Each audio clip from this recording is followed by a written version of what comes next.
Hello friends, good morning to one and all. Myself Jaydeep Trivedi, your Sanskrit teacher. दोस्तों, संस्कृत में last lecture में हम बात कर रहे थे हमारे चैप्टर नंबर 16 के बारे में, जिसका नाम है अद्भुत युद्धम।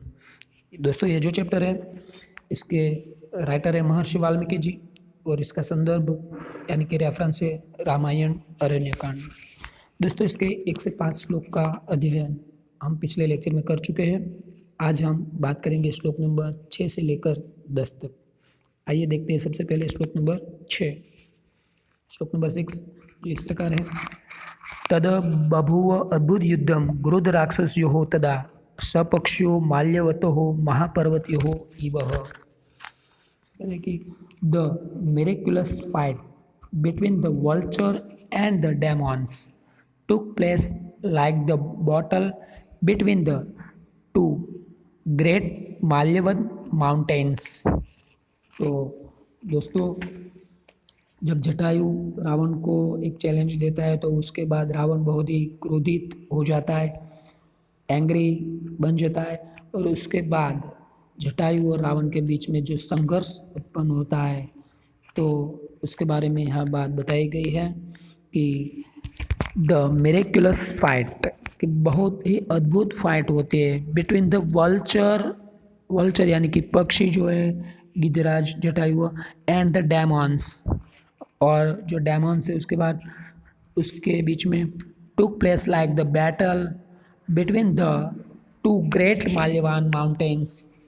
तो यहाँ दोस्तों जो जटायु और रावण है दोनों के लिए कहते हैं कि बहुत ही अद्भुत युद्ध दोनों के बीच में होता है। सपक्ष माल्यवतो इव, between the two great Malyavat mountains, जैसे कि टू ग्रेट माल्यवत माउंटेन्स होते हैं उनके बीच जो युद्ध होता है, ऐसा युद्ध उन दोनों के बीच में होता है दोस्तों।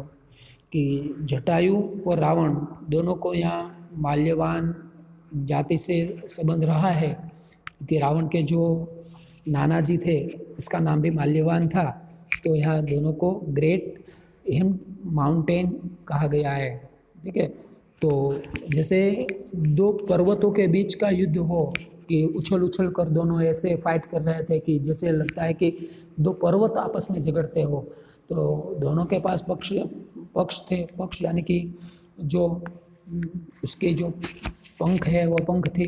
तो वल्चर जटायु एंड डेमॉन्स रावण, उनके बीच में जो युद्ध होता है तो हमें ऐसा ही लगता है कि जैसे दो शक्तिशाली पर्वत आपस में एक दूसरे से फाइट कर रहे हो।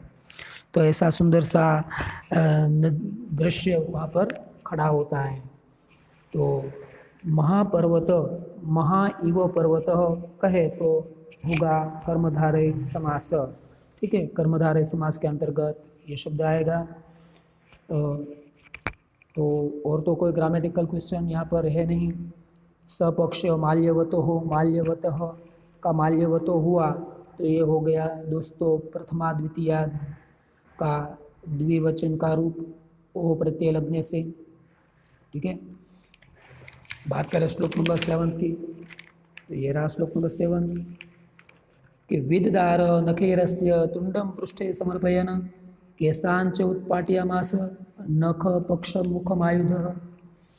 जब जटायु और रावण के बीच में फाइट होती है तो जटायु रावण को जैसे कि कुछ क्षति पहुंचा देता है। कि रावण को क्या क्षति पहुंचाता है तो ये श्लोक में बताया गया कि विददार नखेरस्य, जटायु के जो नेल्स थे उनके नेल्स रावण की जो बैक साइड थी वो बैक साइड में उसने मार के जैसे कि एक निशान लगा दिए, और रावण के जो सिर के बाल थे वो बाल भी जटायु ने उखाड़ कर फेंक दिए। कहते हैं कि placing the beak on the demons he scratched the back with his claws, the birds having the weapons in the form of claws, wings and beak pulled out the demon's hair। Jatayu ने रावण के जो hair थे उन्हें भी जैसे कि उखाड़ कर फेंक दिया। तो जटायु ने सीता मैया जी को बचाने का जो प्रयत्न किया वह आप यहाँ इस श्लोक में देख सकते हैं कि रावण के साथ उसके जब फाइट हुई तो पहले तो हमने देखा कि रावण बहुत ही शक्तिशाली था, वेरी पावरफुल था, और जटायु तो एक साधारण सा पक्षी था, उसके पास तो कोई वेपन्स भी नहीं थे, इतनी शक्ति भी नहीं थे, मगर फिर भी किस तरीके से वह रावण के सामने फाइट करता है तो इसका वर्णन इस श्लोक में दोस्तों आप देख सकते हैं। Placing the beak on the demons, he scratched the back with his claws. The bird, having the weapons in the form of claws, wings, and beak, pulled out the demon's head.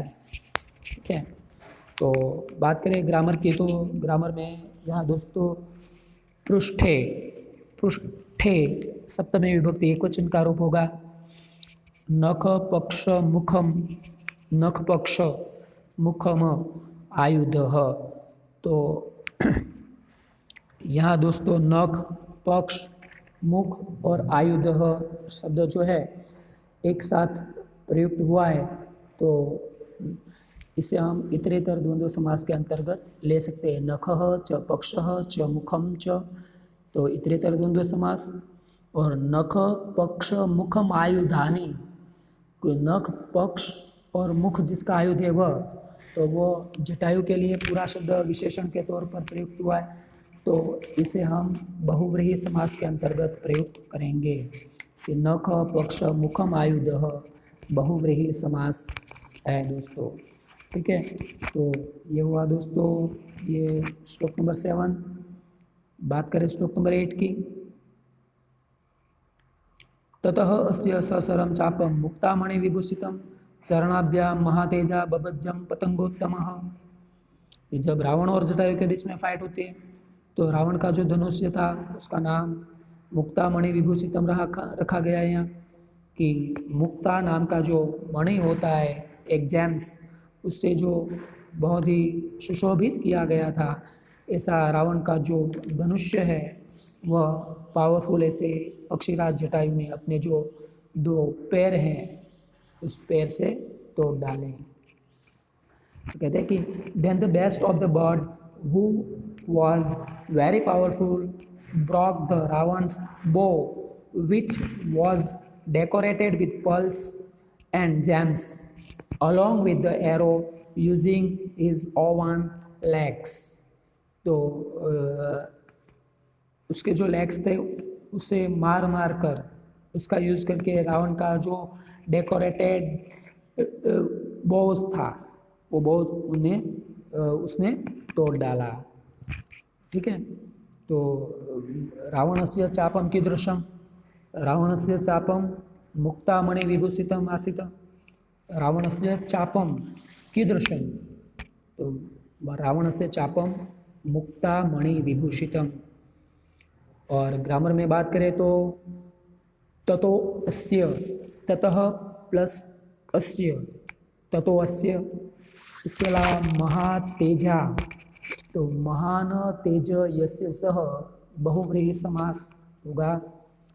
पतंगोत्तम, पतंग यानी कि जो पक्षी है उसमें जो उत्तम है वह, तो पतंगेषु उत्तमा, तो कहते हुए ये होगा सप्तमी विभक्ति तत्पुरुष समास।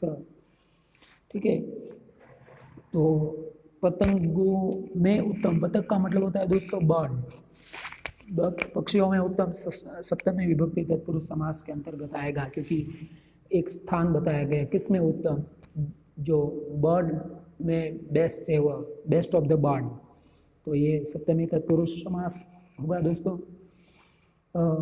अब एक बार और इसका ट्रांसलेशन आपके सामने पेश करता हूँ, एक बार देख लीजिए। Then the best of the bird, who was very powerful, broke the Ravan bow, which was decorated with pearls and gems, along with the arrow, using his own legs. तो यहाँ दोस्तों ये हुआ श्लोक नंबर 8। अब बात करें श्लोक नंबर 9 की।